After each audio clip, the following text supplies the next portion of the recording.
Rap. That was a great one, man. That was fun. Yeah, that was a lot of It fun went by as really usual. fast. Yeah, It went by did go fast. by fast. I couldn't believe what time. I mean, we were Yeah, talking about Chris Voss, which, by the way, I'm so glad you brought that up. Did I tell you that this book had been recommended to me like two you or did. three times before Yeah, you mentioned it? And it yeah. was just uncanny.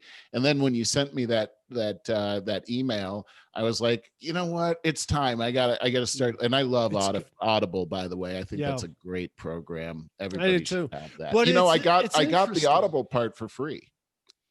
because you signed up for Kindle. Yeah, because well, I use Audible, and somehow it's linked up to my Kindle, and so it racks up points for Audible. And so a lot of times when I go into Audible, It's I already weird. have enough points to just buy whatever Audible book I want for free. I I think like. I've paid for one Audible book, and I've got like 8 of them, and Wow. then I've only had to pay for one. That what you said about how they sync. So Oh, you'd be it's listening. beautiful. Man, that's a whole new era in our education. It You really know, it's is, isn't it? powerful. It's Yeah. super powerful. And first off, it's just really neat. But I Yeah. mean, as a learning tool, Yeah. and we're all trying to do a lot of stuff at the same time, and being able to notate stuff so that it doesn't go away Yeah. without having to write it down. It's so Right. convenient.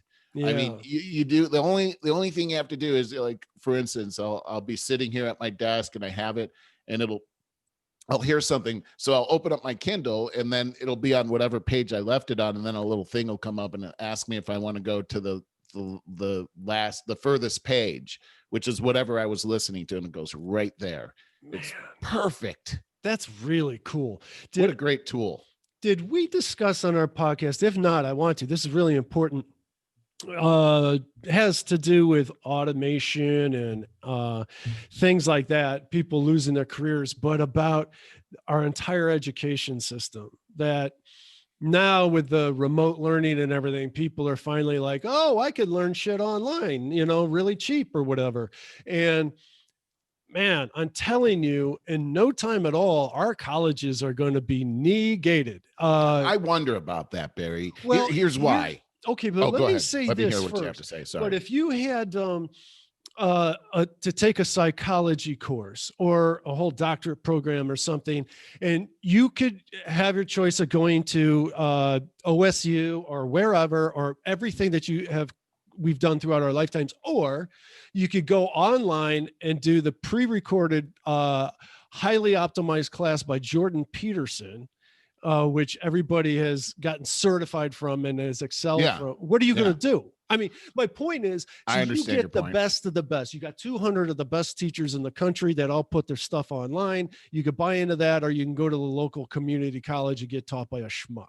Uh, that changes everything. Well, I hear what you're saying, and this was what I was going to pull up, is that it couldn't mean a lot of different things. But what we saw over the last year with all this online learning was that most of the kids were failing, or at least half the kids are failing I didn't hear in their that. class. Oh, I heard it was Really? terrible results, terrible, abysmal. And it may be because they had to just roll it out really quick. And I think a lot of it has to do with the maturity. I think for an undergraduate, this might be tough to have all virtual classes, but for graduates, people, there's a maturity level that has to happen And here, a right? voluntary versus an Yeah, obligation. yeah. Like for instance, me and you, like, we want to learn, like, Yeah. oh, we get to learn, but when Yeah. you're that age, it's like, I don't know, you It's an obligation. it's a whole it's a process of wanting to learn versus needing to learn. Yeah. And I think I think we've proven that it works best when you're in a classroom situation and you're actually together. But we'll find out how that goes. I think, at least for the kids that are still in high school and below, it seems, at least in that area, it seems like it's proven that they got to get to school. And in And fact, there's the what we're seeing, socialization thing. yeah, that's a big part of growing up, right? I think it's going to cause problems if kids are trying to or parents are always keeping their kids home from here on forward. I think it's going to cause Wow. some real social problems going forward here. That's why My I opinion. said more of college. But so I think that's it's what more postgraduate college is what I think is. did we talk about that on a No, we podcast? didn't actually. Okay, we should in the near future. I think it's Yeah. really important. I think Yeah, it's well, coming. I think the it's big coming. thing. Oh yeah, it's a. I think we're at a crossroads on that whole Yeah. thing, Yeah. and but yeah, the whole world's changing. I mean, you brought it Yeah. up is transgender men in women's sports, and then boy, are they even going to go to college? And then we saw what happened with even. Gosh, they didn't even know if they were going to have fall sports this year and Right. football and all that kind of stuff. I don't know. Looking back, we've had football seasons and basketball seasons and everything. It seems like we came through those, with very few incidents. It was weird though. I mean, with the Was. Browns getting decimated before the Jets game and then losing to the lowly Jets because of that and all those things. But I was thinking during the podcast when you were talking about this too, to watch our coaching staff go out, and yet you're seeing them on these interviews during it. Oh, Coach Stefanski has COVID right now, and yet he looks absolutely fine. But Right. he did talk about it just like most everybody else. Lost my sense of smell and taste quite a bit. Besides that, I'm a little fatigued, but other than that, I'm okay. Yeah, it doesn't that, I mean, because that sounds a lot like the common cold or the flu. I mean, I can't smell anything when I have a cold or taste anything really. And They do say it takes up to 6 months to get it back though. See, I don't like that. That sounds. I've heard that. I heard that from a friend of mine that got it, and Yeah. he was probably like 2 months. It had been 2 months since he got it, and he said, "I don't know if I have my smell all the way back yet." And I'm like thinking, that's not only inconvenient, but what if you have body odor and you can't smell it? Right. Well, Go out. that could be a convenience. I have a horrible sense of smell. Yeah, mine's not that good either. Yeah, I had like these two incidences going on vacation when I was young, in my 20s, where the first time was going to Jamaica, and I got this bad cold right before I went, and my sinuses were so inflamed that you go up in the high pressure, right? Yeah. I felt like my sinuses, I could feel them, they crawl up into your brain. Yeah. I could feel them in my brain. Like I thought they were going to pop. It was horrible. So that was to Jamaica, which fortunately is like a three and a half hour plane ride or something like that. But then several years later, I was about 29 or 30, was going with my volleyball team to Maui. I'm on the plane, on the tarmac in Cleveland. I feel the little tickle in the back of my throat. Oh no, man, am I getting a cold? Dude, by the time we got to LA on the layover, I had a full blown, the same kind of cold, head cold, and the same thing happened. So I got like 8-9 hours or whatever from LA to Maui. I'm in one of those bathrooms holding my head the entire time, thinking that it was going to blow out my sinuses. Oh, that sounds horrible. I haven't had, I probably have about 25% capacity of the smelling. So it blew out your sense. Okay, so what? I bet you Lisa's got a good sense of smell. Oh, dude, I always kid her. She's like that superhero Daredevil, that she could hear heartbeats. She could, she sees fingerprints. Swear to God, she sees fingerprints where nobody could see shit. Anne Marie is the same way. Is that right? Like she'll be like, "Do you smell that?" And I'll be like, "What? You don't smell that?" What are you talking about? She's always like, I'm good for about a half hour to an hour after I get out of the shower. After that, it's like, you stink. Like, how's that possible? You really stink. You got to throw those clothes away. What? Okay, what's your superpower sense? Seeing the forest through the trees. Very. I've always thought that, dude. Seriously, that's always been like in the whole marketing. I see that design. about you. Well, thanks, man. Yeah. But to be able to okay, what's the purpose of this? Who's the target audience? All right, stay on track, people. This is the purpose here. Don't get lost in the weeds there. Okay, I just have to say, what a perfect match between you and Lisa. Oh, interesting. Yes, You, because if you are very focused on the details, then you can't see the forest for the you're trees. exactly right. But But if I you're the lose person that details. can't see that can see the forest through the trees, you don't see the details of Uh, all the trees, some right? people say God is in the details. Exactly. So you've got to have both. Otherwise, You're right. you don't you're out of balance. You're right. And you're like if you were a detail person and she's a detail person, you'll never be able to move to the next step. You'll always be what? But wait a second, look Yeah. at this little speck, you know, Yeah, and right. then arguing about the That's speck. that's like correcting your spelling and grammar before you have your thoughts laid out. You Right, know what I right. mean? This Yeah. is it, and when you're a detail person, it's hard to create outcomes because you don't Yeah. Yeah. you're stuck in the details. You lose your path, and in other Good. words, you get caught in the weeds, right? Yes. So Yes. you need to have both. Anne Marie and I are the same way. I'm a big picture guy. Oh, And interesting. so like I look at the big picture. Here's a good example is Christmas decorations. So Anne Marie has a ton of Christmas decorations that come from centuries, right? This was my great grandmother's thing that she made when she was everything is so precious. With my big paws, I would crush them into dust. I pat it and pat it. I Then love it him was and done. squeeze him. Yeah, exactly. And so I'm like, okay, that's yours. You know, I'll bring up the boxes, I'll put them down, but you got to put them in the boxes and everything and organize it because I'll screw it up for sure. Right. And so there it is. She's the detail. I'm big picture. Okay, so she's got like all these decorations on the kitchen table. They're all organized. They're all facing in the same direction. That's her organization. You know, Uh-huh. everybody's their point. Like when you walk in the Rudolph is looking at you, Santa, everyone, the angel, oh, they're all looking at you. And so I come downstairs to have lunch, and Anne Marie sits down and she's looking at me, and I'm just eating. What? Did you notice anything? And I'm like, Lisa does the same stuff. no. She goes, you don't notice all the faces not looking at you anymore? And I'm like, oh, you cleaned out there. There was a ton of stuff on that I didn't even notice. I'm the same way. I totally get it. I love it though. I know. We tease each other all the time. It We makes do for too. great humor actually between us. Oh, I know. And Anne Marie's got a great sense of humor too. that's awesome. We Lisa and I have probably told you this before.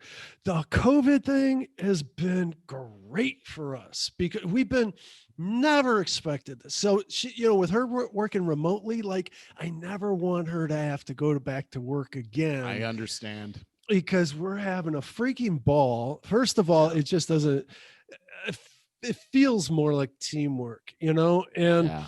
just to cross paths a couple times throughout the day, we always have a laugh. We always have a laugh. Sure. And so it's been great absolutely terrific for our relationship. And I never Barry, expected that. I'm having the exact same experience with Anne Marie. I mean, gosh, here we are.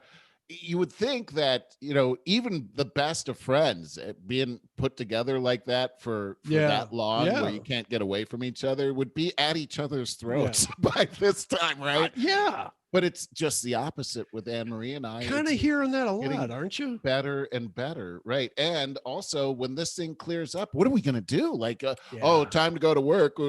I mean, can you imagine how jolting that would be? Yeah. And it's you brought this up, and then we talked about it ever since the beginning of this stay-at-home thing. But the paradigm shift, I just heard it on a conference call. Our CEO was saying, hopefully this thing is going to clear up soon, and we've got a lot of people that are working remote. But I think after this does clear up, that a lot of us are going to continue to work from home because we figured out how to make it work, and it's very convenient. Good. So I think we're gonna see that a lot more going I think forward. it's good. Do you see a downside to it? I do actually, and the downside is there's a human element, especially in a sales organization, that I think is really important. And I think the videos are working great, but I do think that it's important. There's just something about being able to be in the same room and I don't know, I mentioned it in my prayer, but shake hands, like have a human connection with that Yeah. person. I Yeah. think that's pretty important. This week, we're having our sales kickoff. Mm. And usually a sales kickoff for me in my career is, you get the whole sales team, you go to a central location, you spend the week there, and you listen to all these different things, and then you have these interactions in between the meetings and after hours. And so I've been doing this for years and years and years, and what I find is that you get into they're all day meetings, and they're usually, there's somebody at a podium and they're giving a presentation, and you Ah, get like that all day long. Now for salespeople, this isn't good because we're active, man. We first off, we all have to be heard. Okay, yeah. so this goes back to the Chris Voss thing. I Sure. got to be heard and understood. Okay, Yeah. like you're Yeah. not hearing me. All you're doing is talking to me, and then I get fidgety and, hey, what's going on in the Sure. news and everything. Okay, that Sure. happens on site, and then you leave there and you got about 10% maybe of things that you remembered. You remember about 10% of what they went over. So, and they spend a lot of money on this. But the most important thing that I found of these is the human interaction that happens when you get there. It's the in between meetings. It's the relationships that you make. It's afterwards. You go to dinner, you have drinks together, you bond. You can do it on video, but it's not the same. Nah, true. So, but now my company has done a great job of doing this virtually. And they've obviously put a ton of planning on this, and their whole goal was to really make people feel like they were a part of this family. Really, I think they've done a superb job with what they have. However, I will say this, that um, they're doing it like they would do it if we were there, and we've got like 8 hours of these presentations and everything, and I feel like I'm still Watching getting the virtually? yes, and feel Oh, like I'm still getting the up to 10% retention maybe. yeah. But it's so hard to Well, stay engaged and not be yeah. distracted by the inauguration or all these other things going around. Well, do um, they do anything to make it interactive to ensure that you are staying engaged and you're not They're on your trying. phone? They're trying. Yeah. Yeah. I Yeah. mean, they've really, like I said, we're pioneering this whole thing. I mean, this is Yeah. a brand new thing, so it's not going to be perfect, and it's never going to be perfect. You can just keep moving towards perfect until it's Yeah. excellent, right? So they had this thing. It's like a website that's where you go to in order to participate in the kickoff, and so they required you to put pictures in there that you could interact with, and they actually had a game that you could play, and it kind of forces you to interact with the whole thing, and share pictures of your family and stuff like that. And at the end they had this big collage where they played that song, "We Are Family," and they're showing pictures of everybody, and I almost cried during that part. That was Yeah. outstanding. Wow. And I got, of course, my picture was in there too. We all want to see, what do I look like?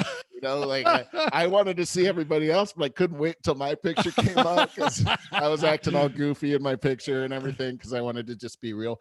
And they also, as a new person, and I think they hired like 4 new people over the year. So I got to do a 3-minute segment. They gave me a script and everything that I pre-recorded, that after day 1 they played the 3-minute segment for all the 4 new people, and mine was last. And I of course I recorded it here over Zoom and everything like that, which I'm do all the time with Mhm. you.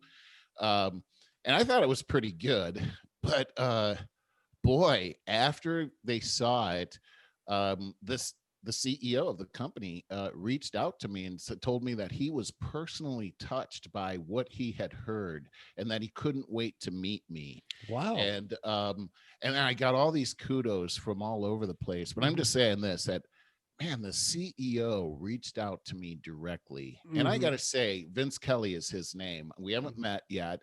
I knew of him before I came to Spoke. He's got a great reputation in the industry, but he's done such a great job of leading this company during this time. I mean, it's a company that's after COVID and before COVID and after COVID. It's profitable. It's debt free.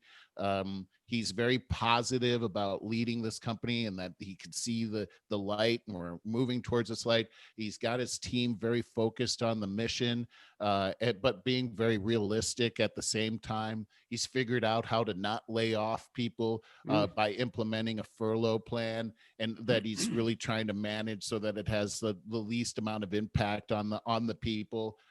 I just think the man is a great leader, and the fact that he reached out to me and said that meant the world to me. Yeah. And that's all another part. It's all about the people, and he's made it about that. And I think that it speaks volumes of his leadership skills. Yeah, that's pretty cool. But That's pretty cool. I could say that if I were going to change the format of these, and I think a lot of people across the country are going through this, that I might try to look for ways to have more of a discussion with the people, and try to figure out a way to do that. I don't know, because it's a big group of people, so it's harder to have a discussion, but somehow, some way, make people more engaged so that they want to participate.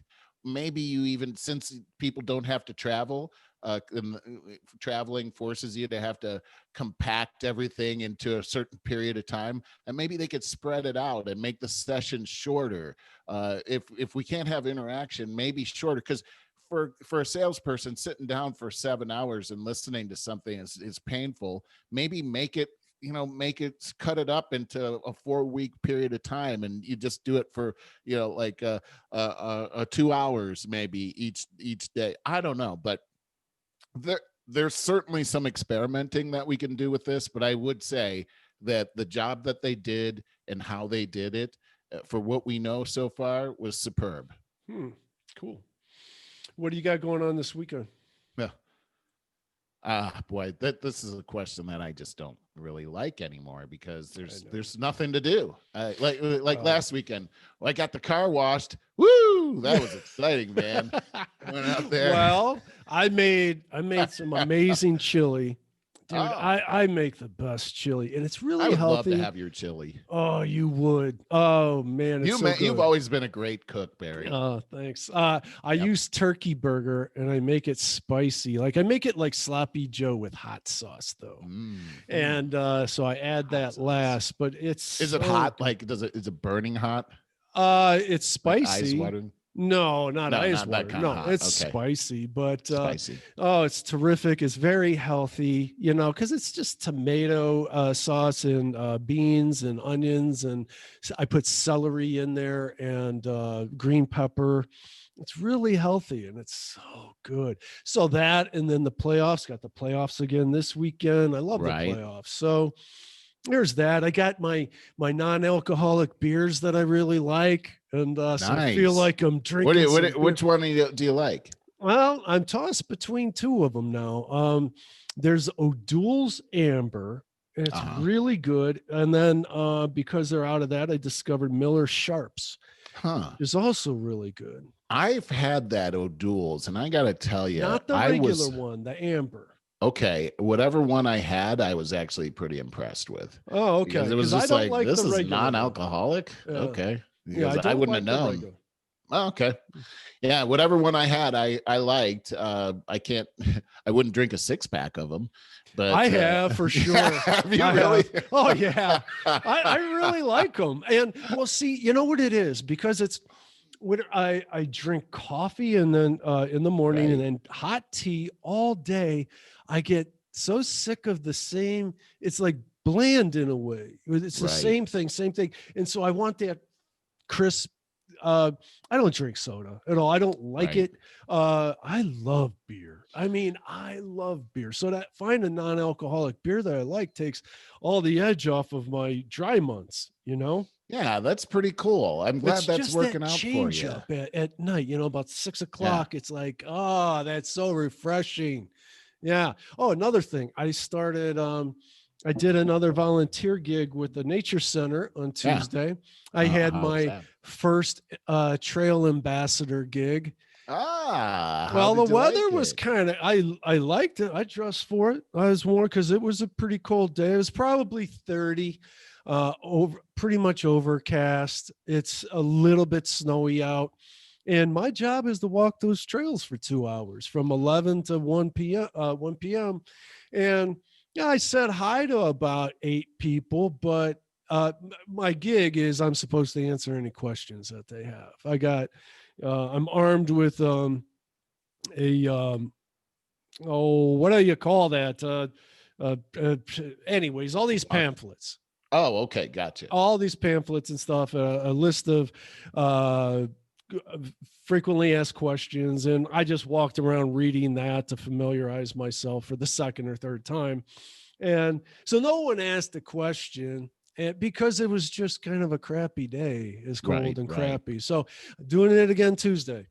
But Hey, good here's for the you. nice thing though. I felt kind of like it took me back to my childhood where I had 2 hours out there to kill in the woods, walking through these trails in the woods, um, with nothing to do except be out there. You know what I mean?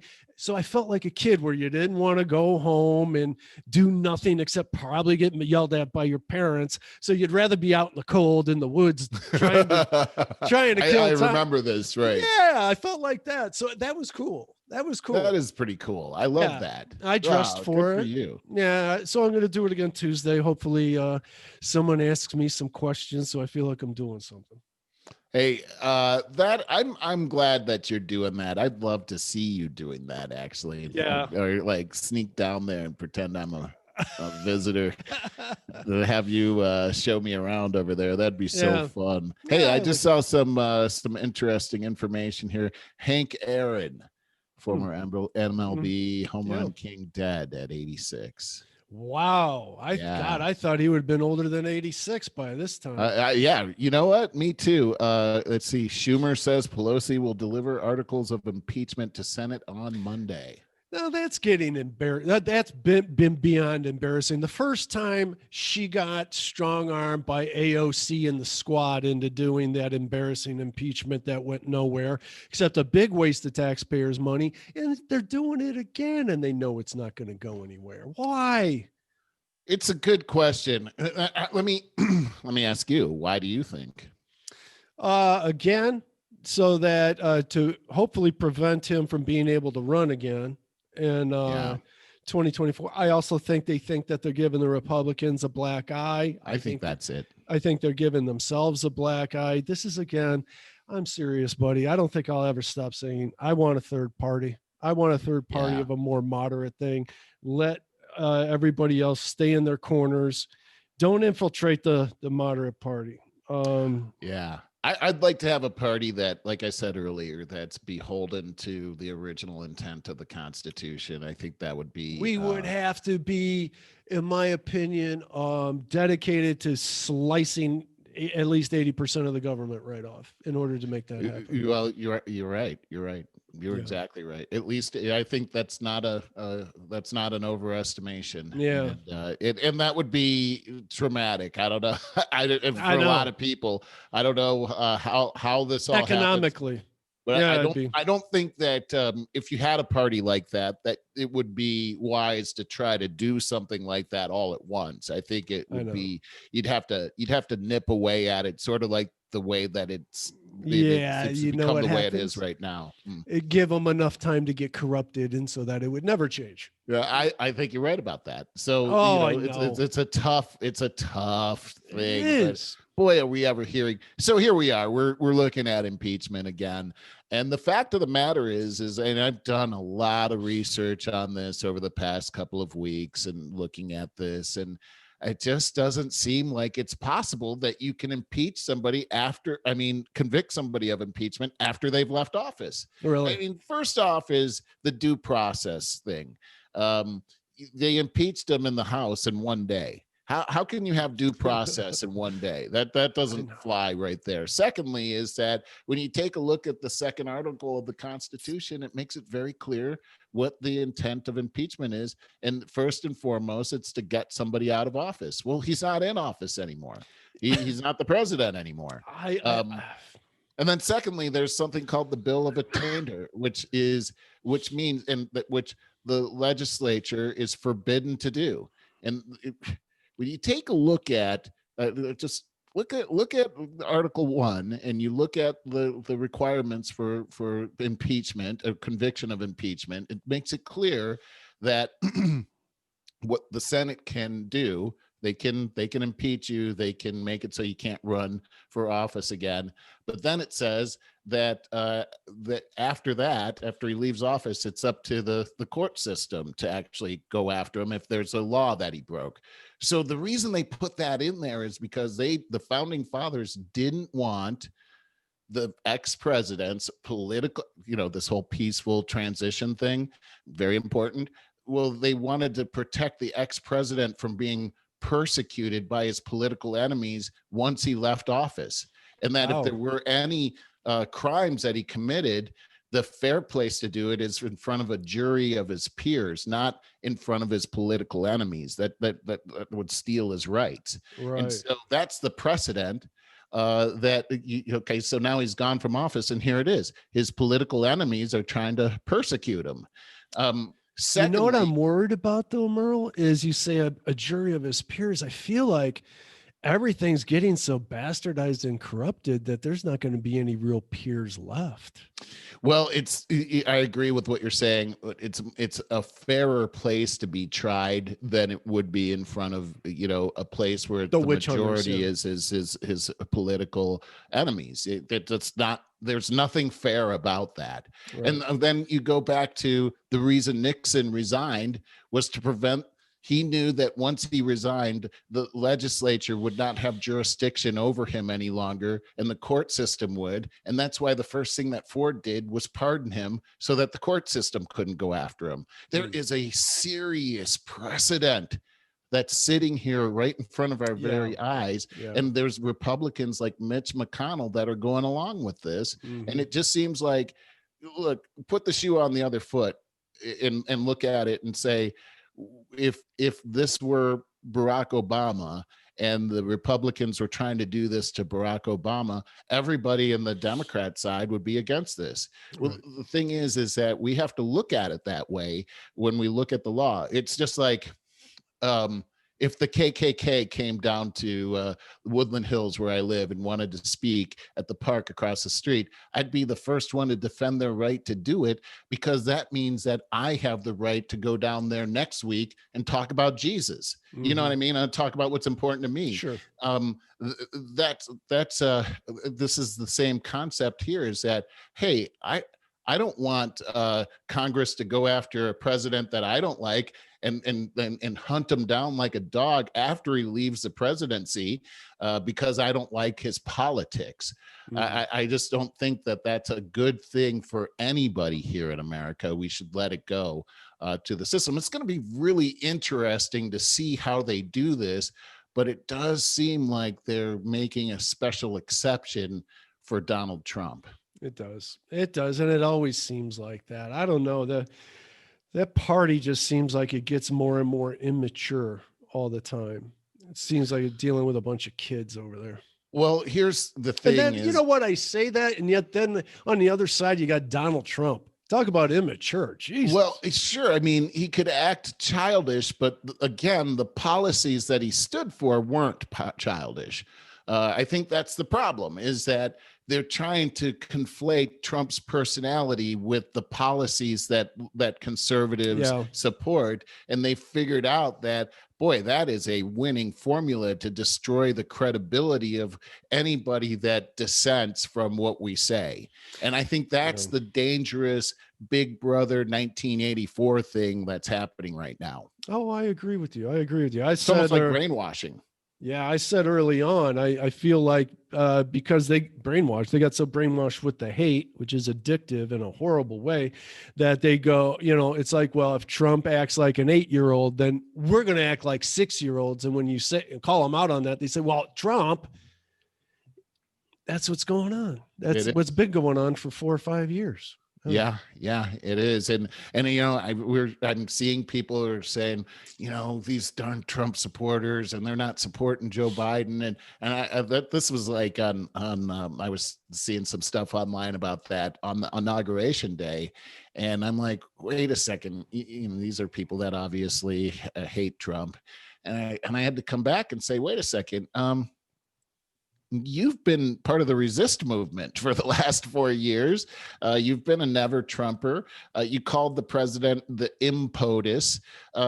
You said that he wasn't your president. You said he wasn't a legitimate president. You said that he was a Russian asset and that he was a spy, that he was trying to destroy America. And if anybody right now, Joe Biden's been the president for 3 hours, and anybody that has bitterness, you want to have that shut off immediately. I mean, that doesn't seem it doesn't seem very tolerant of you when you're talking all about this tolerance and everything. I think redefining words like tolerance are pretty scary, but I'm making a point, and that is this war on white supremacy. If you take a look at what they're defining white supremacy as right now, I would fall into that category. And so I think that it's scary when you say you have a war on white domestic terrorism and white supremacy, and then you define it as pretty much anybody that dissents against the Democratic Party. This is one of those harbingers that Abraham Lincoln was talking about. Yeah, I know. No, it's ridiculous. The whole, oh God, it's the hypocrisy of the entire party calling everybody racist by being racist. Right. It's like it's as if Hitler was calling all the Jews, they're the racists, so we need to put them away. This is kind of the thing that's happening, right? I'm not saying anybody's Hitler. I'm just saying it's a good analogy because I know. I agree. Like that's a terrifying thing that's happening. It's silly. I mean, it's absolutely silly. When you start talking about deprogramming Trump supporters and re-educating them, how are we different from China with the Uyghurs that they've re-educated in those concentration camps? That's some scary talk right there. Another harbinger. If we're really wanting unity, we wouldn't talk like that. No. We would be trying to find the common grounds here between us. If you really wanted unity, you wouldn't come in and destroy everything that the previous president was working on day one. You would handle that with kid gloves. But it's just not what we're looking at here. And like you said, Joe Biden seems to be semi-harmless.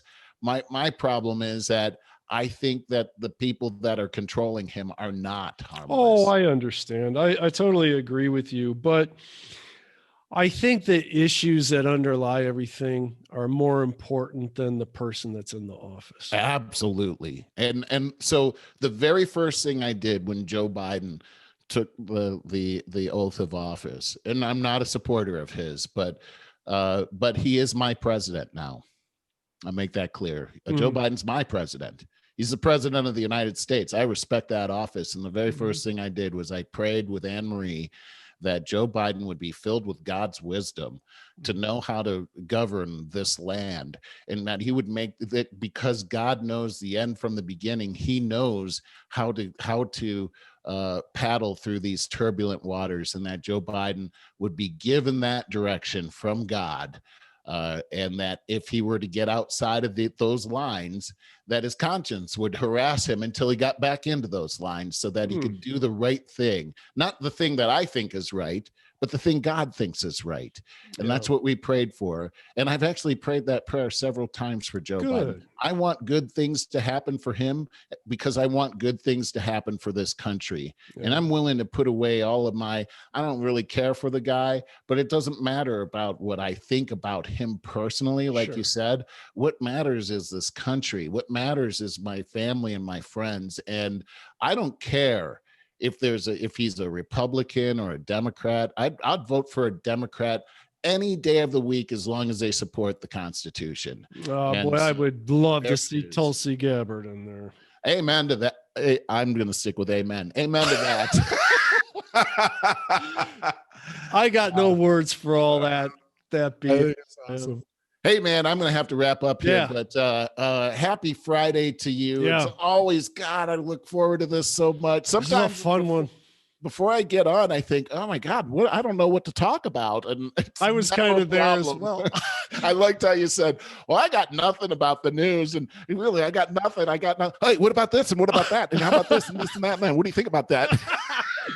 That's when we do our best, because that's just like our phone calls of years ago. I know, I love that, and that's how we should continue to do the Yeah, show, and yeah, no pressure, man, just yeah. all fun. I do like the Chris Voss stuff. I Yeah, think so that's do pretty I. cool. I'm gonna Looking forward to continue next week. Yeah. continue listening to that. I feel like, God, if I just learned some of these things he's talking about, because I'm looking at buying a car here. I'm like, well, I got to hurry up and read this book. You know, Yeah. try You, these tactics out. you'll get a couple gems, but I think that you already innately have 85% of it easily, you know? It's funny you're saying that. I was just talking to Anne Marie, and I was saying, a lot of the stuff that he's talking about, I learned at the amusement park, because Yeah. I mean, there was a lot like a hostage situation. A lot of times, those people literally wanted to murder me, and and I had to talk them out of it. And the first thing I would do, because they would get so freaking red hot and screaming and call me the N-word and all that kind of stuff, and just went talking about how they would actually talk about how they were going to murder me. One of them was going to take me shark fishing. That didn't feel right, man. Like I was going to be the bait. That was weird. But But anyway, Lake Erie doesn't have sharks in it. yeah, but that was even more scary, is he would find a shark somewhere. Anyway, but I remember the first thing that I would do was, in confronting these situations, was I would lower my voice and I would talk slowly, and I would say, Really, what do you want me to? Well, I want you to do this." And well, I can't do that, because that wouldn't be fair. These are the rules, and I can't go outside of the rules, or else I'd have to do that for everybody else, and I just can't do that. And then they would start to, as I calm down and I tell them I can't do something, then they would have to just like Chris Voss, they'd have to try to come up with a reason why I could do it. Mhm. And now my problem became their problem, and that would a lot of times diffuse the whole situation. Yeah. And then it'd be done. But literally, these people a minute ago were thinking about how to kill me. Right. Right. Right. That's pretty awesome. And it's like, wow, I guess some of these things that you mentioned it on the show. You get these, you don't have to remember the terminology for these kinds of things. You just do them. You just do them. And that's If you really how really it listen, works. develop If the empathy. What do they care about? And I ask them about it. I feel like you are a great listener, Barry, Oh, and you thank you. always, our whole friendship, you talked about that's, how you make people feel. And I just think about, like, going back to, our original, how we became friends and everything. That was something, I mean, you always, like, tell me about. And then I always felt like whenever we would talk about deep things, you're hearing me. And I always feel that way. I still feel that way. And so that's definitely a skill that you have, man. Oh, thank you. That's a very high compliment, and I do work on it. I've always worked on that, but it's our chemistry as well. I like talking about deep things, and man, I try to talk about this stuff with other people and feel like a fool a lot of times, because Me they just too. yeah, it's like, what are you talking about, yeah, really. I have more important things to do with my day than, Right. They give you the look. Are you yeah, crazy? yeah, for sure. Anyway, brother, love you, man. Yeah, I And love you too, bud. looking forward to the next time. Yeah, I can't wait. Have a good weekend. You too, Barry. Bye. All right, bye.